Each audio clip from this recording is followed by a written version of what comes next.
el grupo siguiente van a hablar de diagnósticos bioquímicos de errores congénitos del metabolismo, y quien ahora está detrás mío es la doctora Nora Atanasio, que es neuropediatra, jefe del Servicio de Metabolismo del Hospital General de Niños Pedro Elizalde y miembro del Comité Científico de la Sociedad de Neurología Infantil de Argentina.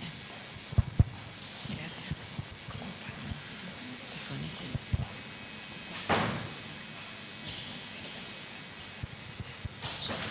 Hola, ¿cómo les va? ¿Qué tal? Buen día. Bueno, muchas gracias siempre a la Fundación por invitarme. La verdad que este es un momento único, que no es habitual. O sea, antes de la Fundación, la verdad es que este espacio con las familias, yo por lo menos nunca lo había tenido, ¿no? La verdad que esto es algo nuevo que crearon Verónica y Eduardo, y la verdad que ojalá se expanda a otro tipo de enfermedades también, ¿sí? Bueno, yo les voy a hablar de, ustedes siempre decimos, uno se formó en los errores congénitos del metabolismo, hay leucodistrofias que son causadas por enfermedades metabólicas. Bueno, pero ¿qué son los errores congénitos del metabolismo? ¿Sí? Son enfermedades raras, están dentro del grupo de las enfermedades poco frecuentes, ¿sí? ¿Y por qué son enfermedades poco frecuentes? Porque son enfermedades que aparecen en menos de 5 personas cada 10.000 nacidos vivos si uno los toma en forma individual. Es decir, cuando uno toma una por una de estas enfermedades, son raras, ¿sí? Ahora, si uno las toma en conjunto, o sea, suma todas las enfermedades, no son tan raras, no son tan poco frecuentes. Fíjense que tiene una incidencia de 1 en cada 2.000 personas, ¿sí? Un dato muy importante es que hay un grupo de errores congénitos que son pesquisables. Ustedes saben, en todo el mundo, pero bueno, en Argentina existe una ley donde hay enfermedades que se pesquisan a los 2 días de vida, ¿sí? Ustedes saben que a los 48 horas de vida, el momento ideal, se toma una gota, ¿sí? Una muestra de sangre en un papel de filtro para pesquisar un grupito de enfermedades. Entre ellas hay enfermedades metabólicas, ¿sí? Que son la fenilcetonuria, la galactosemia, la biotinidasa, leucinosis, ¿sí? Algunos trastornos de la beta-oxidación que se sumó ahora, por ejemplo, en aquellos que se pesquisan en la ciudad de Buenos Aires, en el Hospital Durán, ¿sí? Entonces, ¿por qué estas enfermedades se pesquisaron? Porque son las más frecuentes. O sea, la fenilcetonuria es de todo este grupo de enfermedades la más frecuente de todas. Y porque si uno la detecta dentro del mes, como pasa cuando uno hace la pesquisa, tiene tratamiento. En este caso, la dieta es el tratamiento. En las enfermedades metabólicas, como vamos a ver en algunos ejemplos, a veces la dieta es la medicación, ¿sí? Que a veces nos cuesta mucho que las obras sociales entiendan eso, que cambiamos la leche, pero no es que le voy a dar, en vez de darle la Serenísima, le doy Sancor. No, la verdad es que la leche es el tratamiento, ¿sí? Bueno, pasa esto en la fenilcetonuria, en la galactosemia. Entonces, pero hay también, no a nivel nacional, pero sí a nivel privado, la posibilidad de ampliar esta pesquisa a 25 enfermedades, que es algo que después va a contar Dana, que es bioquímica del laboratorio, ¿sí? Y bueno, y son genéticas, ahora vamos a ver eso, y también, obviamente, tienen su mayor expresión en la infancia. La mayoría inicia en la infancia, pero también pueden empezar en la adultez. Sí, la mayoría de estas enfermedades tienen compromiso neurológico, que puede ser inicial, que puede ser un poco más adelante, pero la verdad que hay un impacto en el desarrollo neurológico. Y muchas de ellas son multisistémicas. ¿Esto qué implica? Que no solo comprometen el sistema nervioso, ¿sí? Sino que, vamos a ver, recién Norma nombró mucopolisacaridosis, o sea, hay un grupo de enfermedades que afectan aparte otros órganos, el hígado, ¿sí? El vaso, eso es que sean multisistémicas. Por supuesto, esto no hace falta que yo se los diga, hay gran repercusión en la vida del paciente y de la familia. Entonces, los errores congénitos, dijimos, son enfermedades genéticas, ¿sí? Es decir, hay una alteración en el gen, ¿sí? El gen tiene una mutación, por decirlo de alguna forma, y entonces eso hace que se genere una proteína, ¿sí? Que después tiene que cumplir una función, como lo vamos a ver, que está alterada, ¿sí? Generalmente en su estructura y también en la función está alterada. Y entonces esto nos lleva a alteración de células y de órganos, ¿sí? Normalmente nuestro cuerpo vive en homeostasis. ¿Qué es eso? Es estar en equilibrio, ¿sí? Es decir, nosotros lo que comemos, todo lo que ingerimos, ¿sí? Va a tener un proceso de metabolización. Ese es el metabolismo. Entonces, lo habitual es que nosotros ingerimos carne, ¿sí? Esa carne tiene proteínas, esas proteínas se van rompiendo y van a formar, por ejemplo, los aminoácidos, que a su vez también se tienen que metabolizar. Todo esto se lleva a cabo a través de una proteína que se llama enzima. Es una proteína que tiene que cumplir una función. ¿Cuál es la función? Es que un metabolito, que le llamamos sustratos, ¿sí? Que puede ser, por ejemplo, un aminoácido que vino de una proteína que comí a partir de carne, por ejemplo, ¿sí? Por esa enzima se tiene que romper y transformarse en un producto, ¿sí? Y ese producto se elimina, ¿sí? Generalmente por orina. Esto es lo habitual, esto es lo normal. Ahora, ¿qué pasa en un error congénito del metabolismo? Esa enzima es la que está funcionando mal. Generalmente funciona menos, a veces funciona en un 5%, en un 1%, en un 10%, o a veces funciona en un 50%. De eso va a depender, o sea, de esa actividad residual que tiene la enzima, va a depender, van a depender los síntomas. Hay síntomas que empiezan al mes de vida. Eso quiere decir que la actividad de la enzima es muy, muy bajita, y hay otros que empiezan en la adolescencia y que por ahí aparecen en forma intermitente, ¿sí? Entonces, esto es lo que pasa en un error congénito del metabolismo. Y Norma recién decía algo de la herencia. La mayoría de estos errores congénitos del metabolismo son de herencia autosómica recesiva. ¿Qué significa eso? ¿Sí? Que nosotros necesitamos, para que la enfermedad aparezca, dos portadores. Yo lo explico siempre así, es como que todos portamos una patita de alguna enfermedad, ¿sí? Pero una enfermedad, para que aparezca y se exprese, necesita dos patitas. Entonces, lo que vamos a heredar, o sea, el portador, la mamá tiene una patita, se une con un papá que tiene la otra patita de la misma enfermedad, ¿sí? Y entonces, cuando esas dos patitas se heredan, se heredan las dos patitas que están enfermas, aparece la enfermedad que es el que está en rojo, ¿sí? ¿Cuál era para adelante? ¿no? A ver. Ahí está. Entonces, como les decía, un portador tiene una patita enferma, el otro portador tiene una patita enferma.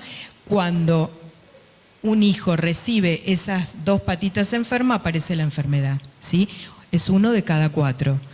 Puede pasar que reciba, ¿sí?, las dos patitas sanas, digamos, ¿sí? Entonces, en este caso es sano, ni siquiera es portador. Puede recibir una sana y una enferma, entonces va a ser portador. También una sana y una enferma, dependiendo de quién, y va a ser portador. O sea, 2 de 4 pueden ser portadores, ¿sí? Esa es la herencia autosómica recesiva, que lo vemos en la mayoría de este grupo de enfermedades. Entonces, rápidamente, simplemente para que sepan cómo nos planteamos nosotros cuando un paciente llega a la consulta para enfermedad metabólica.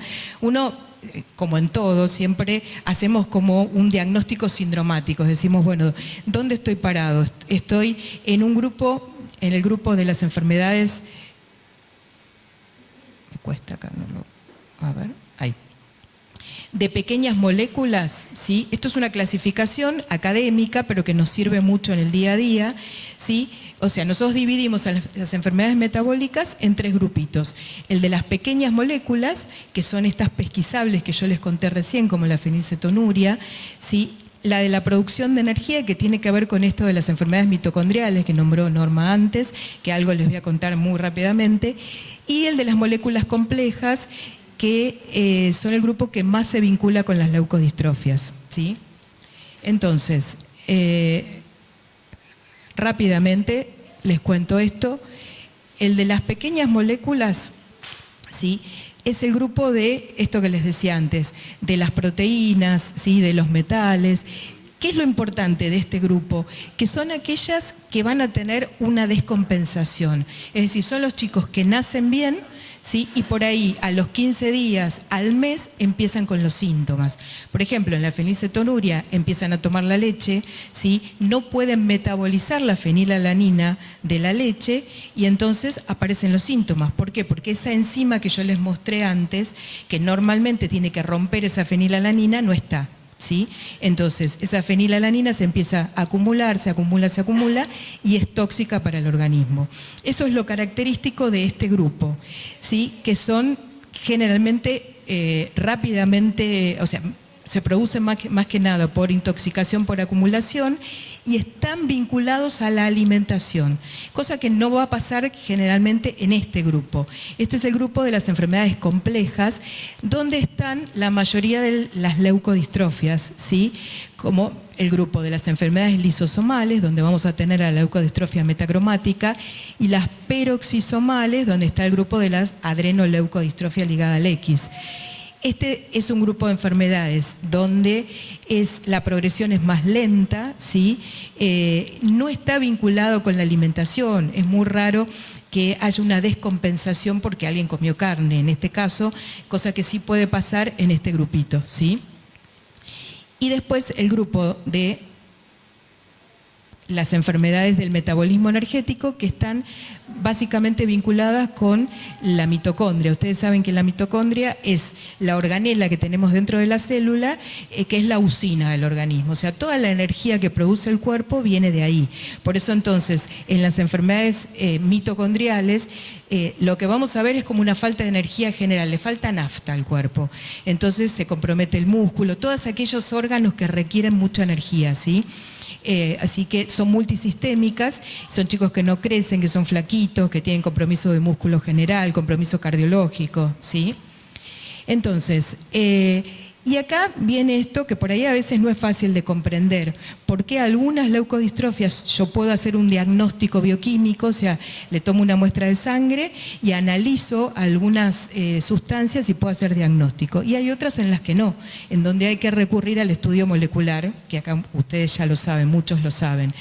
Entonces, acá les puse un ejemplo, ¿sí?, de las enfermedades que pueden tener un diagnóstico bioquímico, algunas vamos a ver ahora, ¿sí?, después van a ir viendo a lo largo del transcurso, y aquellas que no, en estos casos, ¿sí?, en el Pelizaeus, por ejemplo, yo le hago un análisis de sangre y no puedo obtener un resultado, o sea, un diagnóstico, si no hago un estudio molecular, ¿sí? Entonces, esto, yo me formé en el laboratorio Chamoles en errores congénitos y me acuerdo que en esa época, creo que ahora no, ahora tenemos dos doctores jóvenes en el laboratorio, cuando uno empezaba decía, bueno, si viene un paciente con una sospecha de leucodistrofia, había un protocolo, ¿sí?, que creo que no, ya no lo tenemos. Y hacíamos un protocolo que era ¿sí?, el de tomarle todas estas... Ay, perdón. ¿Cómo vuelvo? Ahí está. Tomarles todas estas muestras, por supuesto siempre un poco orientado a la clínica, por eso es fundamental que uno pueda ver al paciente, revisarlo y en base a eso hacer un protocolo. Pero básicamente el protocolo era un poco ¿sí? Fíjense que ácidos grasos de cadena muy larga para la adrenoleucodistrofia ligada al X, por supuesto siempre estaba, siempre que sea un varón, ¿no? Y después enzimas como la arilsulfatasa A para la metacromática, para CRAVE, beta-galactocerebrosidasa, después esto que viene acá, láctico, amonio, esto es metabolismo intermedio, esto que yo les decía, el de pequeñas moléculas, ¿sí? Y después algunas otras determinaciones, pero que dependen mucho de la clínica. Y en orina también se completa, ¿sí?, con algunas determinaciones, y también el líquido cefalorraquídeo dependiendo de la clínica. Nosotros siempre decimos esto, no hay que punzar a todos los pacientes, pero hay algunas situaciones en las que es fundamental punzar, hacer punción lumbar, es decir, sacar muestra de líquido cefalorraquídeo, ¿sí? Pero no siempre. Esto lo hice como una salvedad nada más para contarles qué pasa en la leucodistrofia metacromática, porque nos ha pasado de pedir diagnóstico y se haga en cualquier laboratorio por la obra social y que nos digan sí, el dosaje de la arilsulfatasa es deficiente, pero resulta que ese dosaje de arilsulfatasa deficiente puede tener otras causas, ¿sí? Que es una pseudodeficiencia. ¿Qué significa eso? Que no hay una enfermedad, sino que del 0,2 al 0,5% de la población puede tener una pseudodeficiencia que va a tener una actividad residual aproximadamente del 10% de lo normal, pero no tiene una enfermedad, no tiene una leucodistrofia metacromática. ¿Cómo lo vamos a saber a eso? Es dosando en orina los sulfátidos. O sea, yo para hacer diagnóstico de esa enfermedad tengo que tener la deficiencia de la enzima y el aumento de los sulfátidos, que es lo que se acumula en la metacromática y que es tóxico para el organismo. Eso va a ser el diagnóstico de enfermedad metacromática. Por otro lado, otra cosa es que no hay una sola, o sea, nosotros dosamos arilsulfatasa A. Hay otras sulfatasas, ¿sí?, que generalmente cuando uno deriva al laboratorio para el dosaje y pide dosaje de arilsulfatasa A, en los laboratorios hacen otras sulfatasas, porque hay otras, y que forman parte de otro grupo de enfermedades, ¿sí? Por ejemplo, acá las mucopolisacaridosis, que son enfermedades con mucho compromiso extraneurológico, ¿sí? Fíjense, estos son arilsulfatasa B, hidronato sulfatasa, la arilsulfatasa A de la leucodistrofia metacromática con la imagen característica, ¿sí? Y esto es una deficiencia de arilsulfatasa C que se caracteriza más que nada por ictiosis, un compromiso de la piel, ¿sí? Entonces, rápidamente, otra distinción. Existe un grupo de enfermedades peroxisomales. La adrenoleucodistrofia ligada al X es una enfermedad peroxisomal, ¿sí?, pero que es distinta de otro grupo de enfermedades que son de la biogénesis peroxisomal, se llama, es decir, se alteran algunas funciones del peroxisoma. El peroxisoma es como el basurero de la célula, ahí es donde se limpian como los lisosomas, se limpia, digamos, todos los metabolitos tóxicos, ¿sí? Entonces, nosotros vamos a tener, ¿sí?, dentro de las enfermedades peroxisomales, un grupo de enfermedades que se llaman biogénesis peroxisomal, que también afectan sustancia blanca y glándulas suprarrenales, y también tiene un aumento de los ácidos grasos de cadena muy larga, ¿sí? Es decir, pero se parece mucho a la adrenoleucodistrofia ligada al X, pero es otra enfermedad, ¿sí? Fíjense que este es un grupito de esas enfermedades, en donde acá también hay compromiso de sustancia blanca, hay compromiso de cerebelo, ¿sí? Fíjense las imágenes, pero esto es en etapa neonatal. Estas son enfermedades que la mayoría aparece en el primer y segundo mes, o sea, muy distinto de la adrenoleucodistrofia ligada al X, ¿sí?, pero tienen el mismo origen, o sea, en el peroxisoma. Lo último, esto es para que vean, esto es lo que yo les decía, los trastornos de la biogénesis, cómo se estudian, ¿sí?, y lo que nosotros necesitamos saber para determinar. Pero esto un poquito ahora va a hablar Dana. Y simplemente decirles esto, ustedes saben que la primera aproximación que podemos tener en algunas enfermedades, no en todas, es la gota en papel de filtro, ¿sí? Ese es un método muy sencillo que incluso se puede mandar desde el interior, desde otro país en un sobre para hacer el diagnóstico, no de muchas, pero de algunas sí. Acá se hace dosaje enzimático de algunas enfermedades como el primer diagnóstico inicial. Después hay que confirmarlo, por supuesto. Pero bueno, ahora de lo que es la parte bioquímica de laboratorio va a hablar Dana. Muchas gracias. Bueno,